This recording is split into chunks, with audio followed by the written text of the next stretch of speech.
Hey, what is up? Welcome to this episode of the Entrepreneur to Entrepreneur podcast. As always, I'm your host, Brian Lofermento, and we are all in for a real treat today because we have got an incredibly insightful and talented entrepreneur that you're going to see her skill set. It's not just being an entrepreneur. Even though she's done it so many times and runs an incredible business, she also is an occupational therapist by trade. So she's combined so many cool skill sets to do really impactful work across a very impactful and meaningful industry. So let me introduce you to today's guest. Her name is Caroline Breeding. Caroline is an experienced occupational therapist and the co-founder of Intuitive Learning Solutions. With over 30 years in the healthcare industry, she has been a serial entrepreneur, successfully launched and operated more than 50 companies that provide post-acute services across 7 states. Her ventures include home health and hospice agencies, skilled nursing facilities, and a rehabilitation company.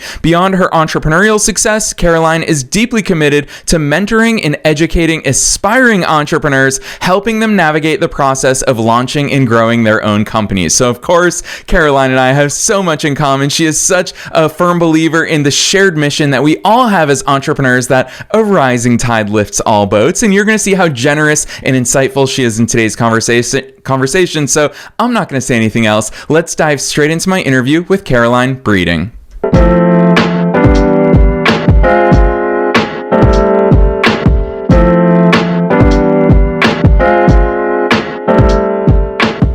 All right, Caroline, I am so very excited that you're here with us today. First things first, welcome to the show. Thank you so much, Brian, for having me on. I appreciate it. It's so great to have you here, especially because your backstory is just full of you taking action, making a difference in people's lives, obviously growing, starting, running incredible businesses. So, Caroline, you've got to take us beyond the bio. Who is Caroline? How did you start doing all these cool things? Well, you wouldn't believe this, but I didn't start my first company till I was 40 years old. And so I had worked with so many people over the years who had their own company, and I'd helped them build their company, that after being unfortunately treated poorly by employers, I thought, I can do this. This is something I can do. And I think that's where the experience came from, knowing a lot of people in the industry. I spent a lot of time going to people and saying, hey, you know me. Well, what do you think I could do to make an impact on this industry? And so my first consulting company was really came out of like talking to people and saying, what do you think this industry needs? What do you think I can do to add value to it? So here we are several years later, and a couple of decades later, and now I've gone through all this, and I'm just, excited about it. I'm just excited to move forward with my next company.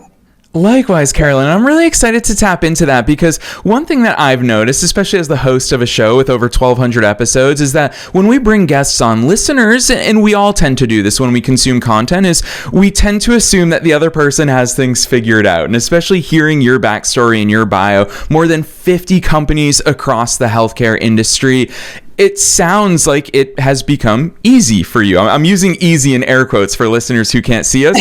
Of course, that's not the reality of it, Caroline. Take us back to those early days, because being an occupational therapist, different skill set, different things from being an entrepreneur.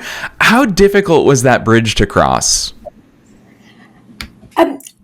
Brian, that is such a great question, because what I found when I was starting my business, it's not easy. No matter if you sell flip-flops or I work with people who are dog trainers. I work with people in all types of industries here.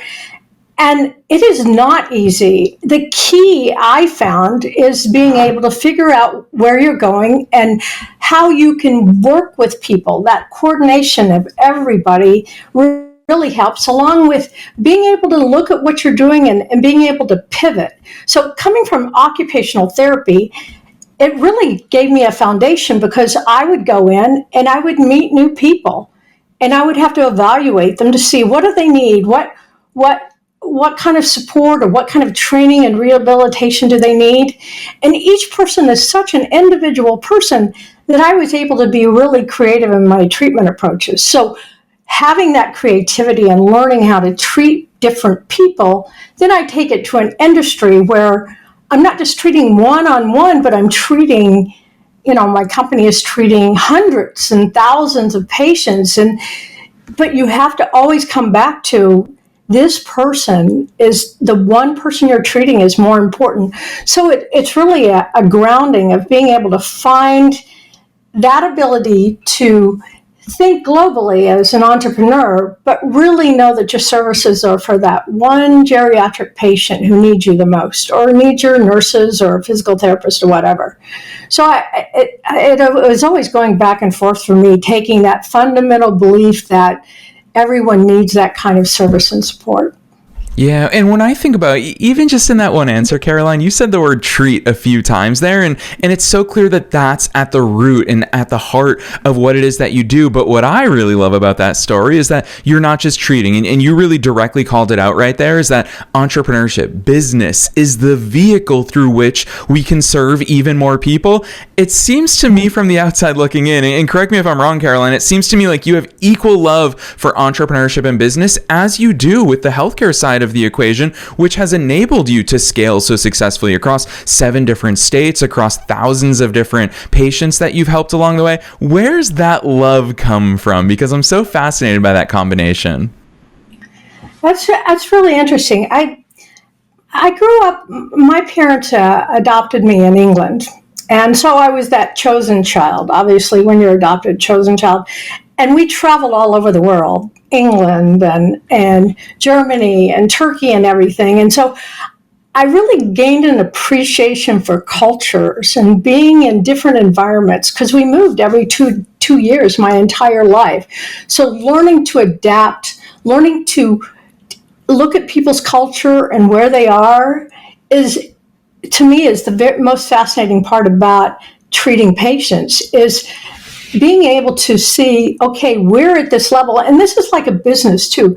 Think of it like when I'm just now starting a new business, and I have that ability to, okay, I have started so many different businesses and I know how to do that, but each is so unique and the challenges are so unique that you can't always transfer that from one business to the next business there. So the love here has to be that passion within you on why you're doing what you're doing, and the why, like Simon Sinek, the why am I doing this? What am I doing to help others?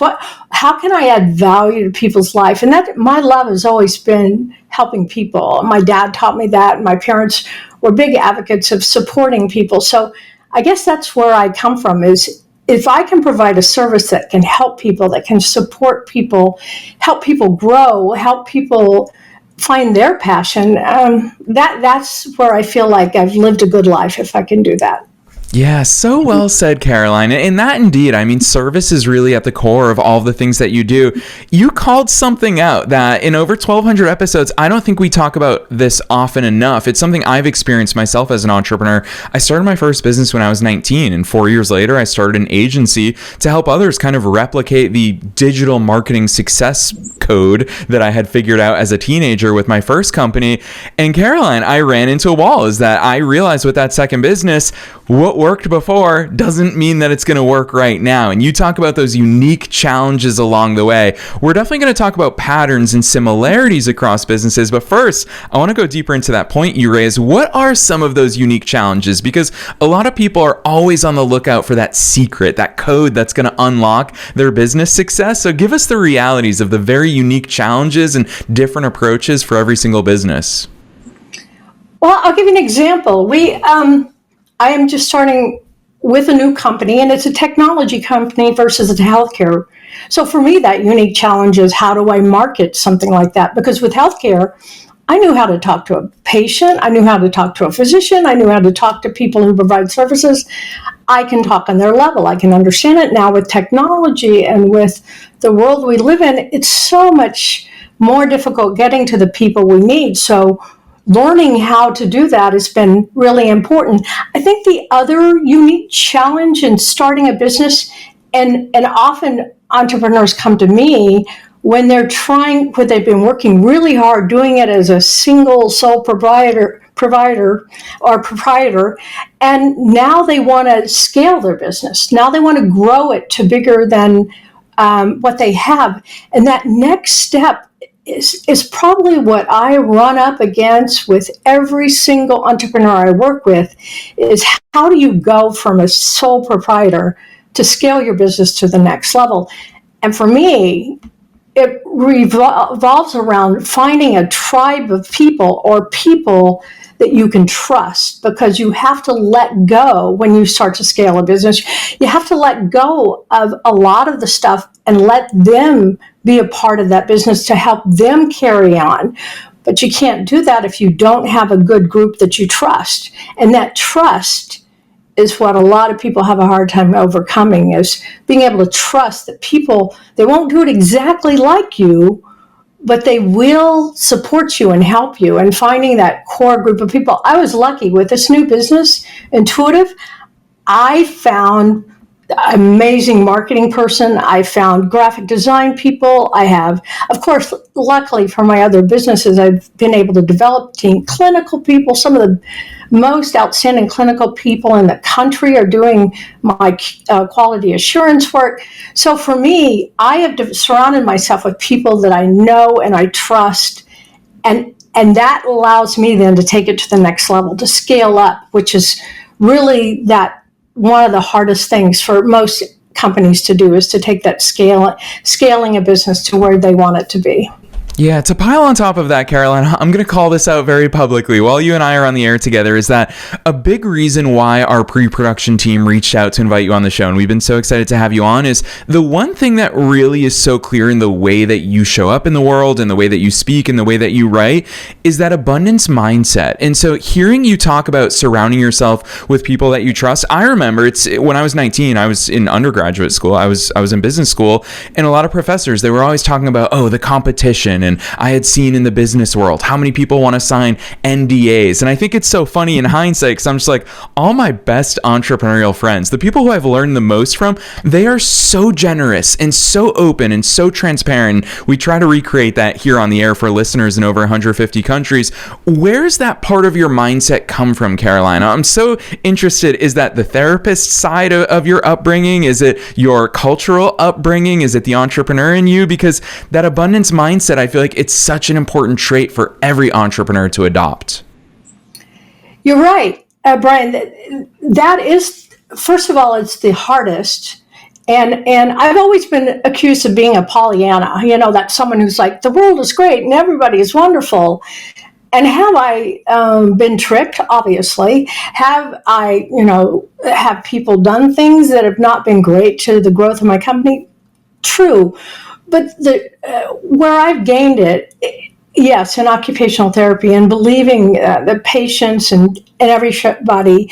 But I see myself, it's an old term, but as a servant leader. I'm here to serve other people. And so when I hire people around me, my goal is to lift them up and to make them feel very important, as a very important part of this business. And so I think that abundance comes from obviously my background, but my dad was in the military forever, and wherever we'd go, the first thing he did is tell my mom, go bake some cookies, and then he would go around the neighborhood and hand out cookies to meet new people, and so I always got that feeling that, okay, whatever I have is yours also, and it's really done me well. I tend to give more, but I also get more when I give more. And so, yes, do I have competitors? Am I competitive? I am very competitive. And in college, I played sports. And so I'm extremely competitive. But I also know that there are ways to do well in this world, to get far in this world without putting other people down. And that's where I like to inspire people, is we can all do this together. We can all be very successful. Look at what you have here with tons of entrepreneurs coming on. That right there tells you that everyone has these ideas and these abilities, and they just want to succeed. And I think we can all succeed without putting each other down. Yes, so well said. Caroline, you are absolutely living up to the billing that I teased at the top of this episode about a rising tide lifts all boats, because that's the biggest entrepreneurial truth that I've found in this life. And you bring up servant leadership and how much of a role that plays in the way that you show up for others. You've been a founder multiple times. You've been the CEO, of course, of so many businesses that you've started. You've been a mentor for others. You've consulted others. In all of those roles, Caroline, what's your view of the founder, the CEO? What is that role that the CEO must step into? Because you've previously talked about a solopreneur going from one level to the next level. What does it take? Bridge that gap in the minds of listeners of how they step into that true executive, that true leadership role in all of our businesses. I'll tell you a story. A couple of times. When I first started out, and I was promoted in my job from an occupational therapist to a manager and everything, I had this belief that just by being in that management role, people should respect me. And I would do I was very young, and I would do really dumb things like, well, do you know who I am? Like proving that my position in life, they should either bow to me or kowtow to me or whatever. And it wasn't until later on that I realized that's not a leader. That's not what the kind of person that I want to be. So it took me a while. But when I saw that reflection of who I was and who I wanted to be, it really changed me fundamentally, and being able to understand that the best leaders that I see in life are the ones that lift you up, like you said, lift you up and take you with them to the next level. And I believe strongly in this common vision, having a common vision among all people, and especially in this business with intuitive learning solutions. We're, a platform for developing online courses for post-acute clinicians. With Intuitive, I wanted to surround myself with people who were like-minded, but also had this vision of going to the next level. So coming from like a manager to a CEO to a founder, it really is being able to have that skill set, to help everybody see the same vision you have and where you want to go. And sometimes it doesn't always work. Sometimes the people you have do not represent who you want to be. And when that happens, you may not be able to work with them. I've done that before, where I've, let people know this is the vision. We're all on board. You have to be on board, or maybe it's not going to work out. So there's a strength you have to be as a co-founder to know what that vision is, and find those people that have that same vision about the company. With Intuitive, our vision is to find new ways to teach people how to learn boring topics like regulations and compliance. So once I found that tribe or that group of people, it was easy. It became so easy to find customers, to build our core courses and everything, because we were all had that same vision.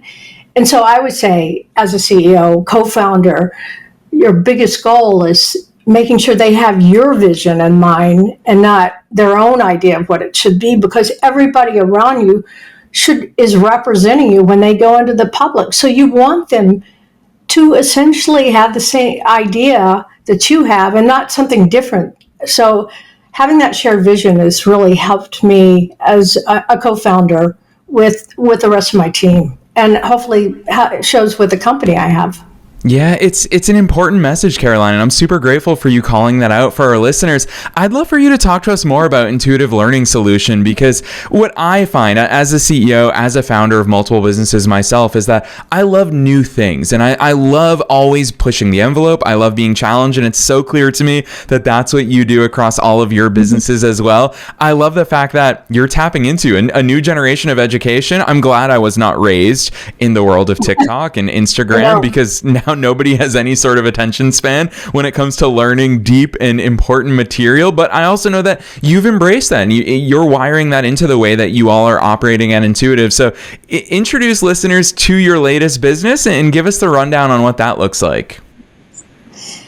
Well, how this started out, I'm just going to go back a little bit, is I'm an occupational therapist. And for those of you not in the medical field, every year or every 3 years, we have to renew our license. And in order to do that, we have to do continuing education courses.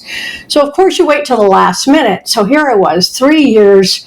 I had to do 3 years of courses, and I gave myself a month. So 36 hours of watching continuing education.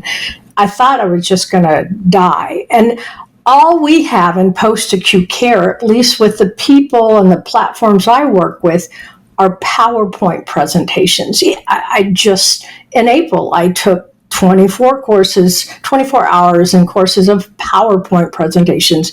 That's what's being offered out there. And most of the learning platforms that I use for my own company were PowerPoint presentations. Well, that is not exciting. People don't want to learn from a PowerPoint presentation. So after watching a lot of videos of teachers and what they did during the pandemic, but also watching a lot of other YouTube videos, I was able to see that there's a different way to learn, and that what we have to do is have to take these really dense regulatory and compliance subjects that we have to do in home health and hospice, and make them fun again, make them interactive, make them, and also gear them toward the people that need this. Now, why does a clinician need to know about HIPAA, right? We all need to have HIPAA, Health Information Portability and Accountability Act. Keeping patients' information safe and secure and private. Well, why do we need to know that? Well, we need to know it, but on my course, I'm going to say, this is what you can do to keep it private, and here's that, and here's an interactive video to see it, and here's different ways we can use it, so that a clinician who has to watch a HIPAA video or any compliance video can say, oh, so that's why I need to know this information. That's what's important to me. Patient rights. What does a clinician need to know? Oh, now I understand why I need to watch this information and understand patient rights. So I'm doing two things. I'm taking really dense material that is required if you are in home health or hospice, and I'm breaking it down into bite-sized learning. So most of our segments are only like 15 to 30 seconds. Most of our videos are no more than 15 minutes. And we're really, and then we're adding the interactive and all the kinds of do's and don'ts and stuff with that to hopefully give somebody some tools they can use. So when they leave that course, I can use this immediately. So it's more hands-on videos, a lot of to-do stuff, and so that's what Intuitive is all about. It's trying to make it easier for people to learn, and that attention span you're talking about is to make it short enough so that people will gain the information immediately and use it immediately too. Yeah, I love that vision for what you guys are up to. And it sounds, I mean, just from the outside looking in, it sounds like you've really mastered the important stuff for clinicians who obviously they care about the best treatment possible for the people that they work with. And you're just helping them do that in a more efficient way while also meeting those legal criteria. So lots of cool things that you're doing there. I want to flip the coin from something that we talked about earlier. We obviously talked about all the unique challenges anytime you start a new business, but I also want to talk about the similarities, because this is not your first rodeo. Obviously, that's such a core theme of what we're talking about today. And I also have always loved that quote of the next time you start, you're not starting from scratch, you're starting from experience. So Caroline, with all of those experiences culminating with what you're doing today, how has that been leveraging all those past experiences in businesses? Well, Brian, that is the part that is the most amazing, because that accumulation of information I've had, the people I've met, the experiences I've had, the lows I've had. I mean, there are times when I would sit there and I just didn't know if I was going to pull this company out of bankruptcy, or it wasn't in bankruptcy, but out of such a hole or not, or there were compliance things for this, in terms of dealing with stuff.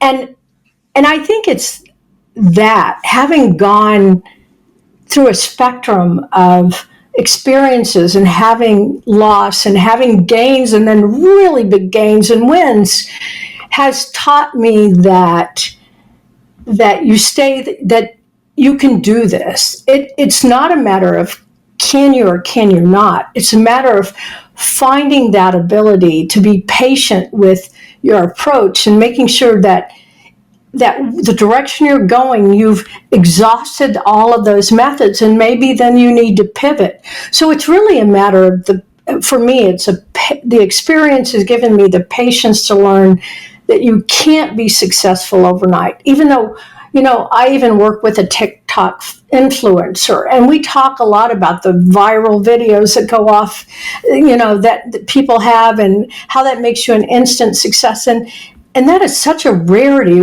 where success comes. And often I tell people, you don't know success until you've looked back 10 years and you realize, oh man, I was successful. So a lot of times when you're in that and you're doing the daily grind, day after day after day, you go, is this really working? Is this really what I want to do? Well, that patience you can gain from all this, I've gained from all this experience is, yes, you keep working and you keep believing in yourself and finding those ways and those avenues to get your services or whatever you're doing out to people, and you will be successful, but it's hard work. It's not easy. Yeah, that's the entrepreneurial truth right there. I want to squeeze in an extra bonus question before I ask you the final question. That bonus question is, you bring up patience, Caroline. I have found that patience is one of the most difficult things in life, probably patience and discipline, and they're very much intertwined, of course.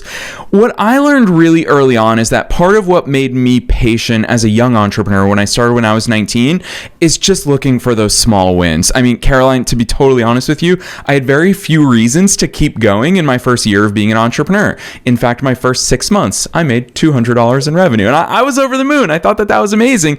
And celebrating that small win gave me enough patience and willpower and probably an ounce of delusion, which was healthy for me at the time, to help me keep going. What's your secret for patience? Because I have found, I'm in year 18 now of being an entrepreneur, so it gets easier over time because we've seen those patterns. But how would you encourage listeners to build up that patience when it's one of the hardest things to grasp? I think exactly what you said is that, Brian, in terms of that you made $200 and that's a celebration, and it should be that we take that pause in life. With my current team at Intuitive, we take time and pause, and we look back over the last month, the last quarter, and what we've done. We establish our goals for the next quarter, and then we look back at what we've done. And maybe we didn't check all the boxes off, but we had gains. And so I'm a real big fan of, looking back, reflecting back on what I've done, where I am, because if we keep looking forward, we will run out of patience because we're just not right there. But if we look back at where we've gone and what we've done, I think we'll see that we're moving forward, maybe not as fast as everybody thinks we should, but we're moving forward. And that's a cool place to be, when you can say, I'm making this small progress, because it's not those giant leaps that happen. It's those little small steps you make to get to where you want to be as an entrepreneur that makes it successful. So looking back, what have I done in the last month? What have I done in the last week? And if you haven't, and I tell young entrepreneurs, if you have a list and you haven't checked off that list, we want to know why that is. What are those barriers to why you haven't checked out? Is it a fear issue? Is it you're not getting enough support? Is it money, which often that's the case? Then how do you overcome that to get to where you need to be? So always constantly looking forward, reflecting back, for me, give us a sense of patience, because then I know, okay, I did this. When we finished our beta testing, I thought initially I would have 20 beta testers, and I was freaked out because I thought we needed more.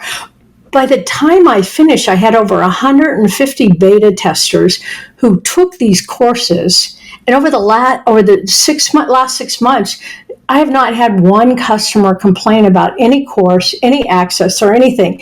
So where I thought that I was not getting enough, I just took the patience to realize, okay, this is taking me a little bit longer than I thought, but that's okay because this is very important. Sure enough, it paid off by taking the time, getting the people, and developing the courses that I knew they would like. So that's how I did it.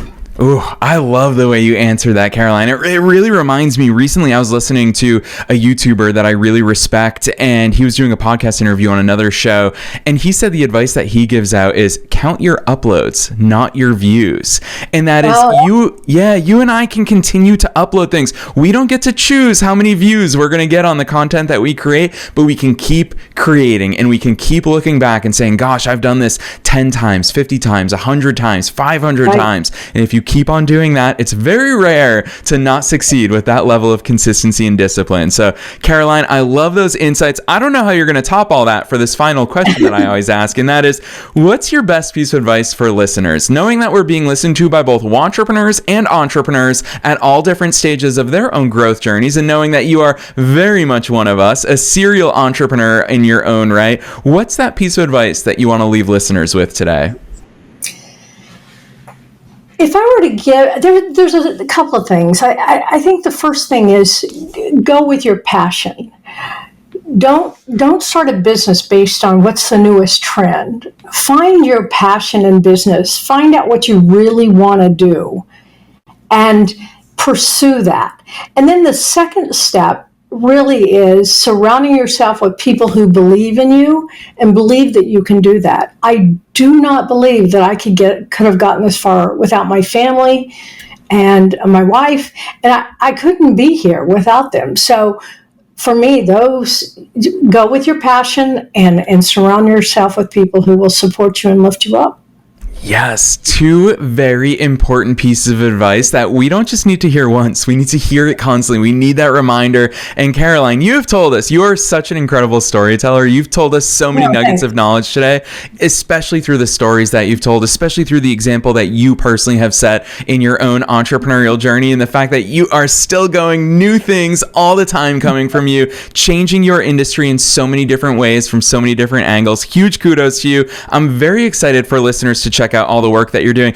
I love your website. I love the branding. I love the way that you and your team show up. There's a big video right on your homepage. So, Caroline, for listeners who want to go see all the cool things that you're doing, drop those links on us. Where should listeners go from here? Well, I think intuitivels.com is my website, and that will give you information on how to set up an interview, a schedule with us so that we can kind of show you what we have to offer in terms of micro-learning and courses for those of you in post-acute, in home health and hospice. So start there. I think that's a really easy step, intuitivels.com. That's a good place to start. Awesome. And Caroline, we're actually going to personally add on to that down below in the show notes. We're going to include that link, but we're also going to include a link to your personal LinkedIn, just because we know that you're such a shining example of the way that entrepreneurs do impactful work and show up through a place of service. So listeners, if you're on the go and you're thinking, how am I going to remember these links? Don't worry. Hit our website or wherever it is that you're tuning in. We're dropping those links down below. Otherwise, Caroline, on behalf of myself and all the listeners worldwide, thanks so much for coming on the show today. Thank you so much, Brian.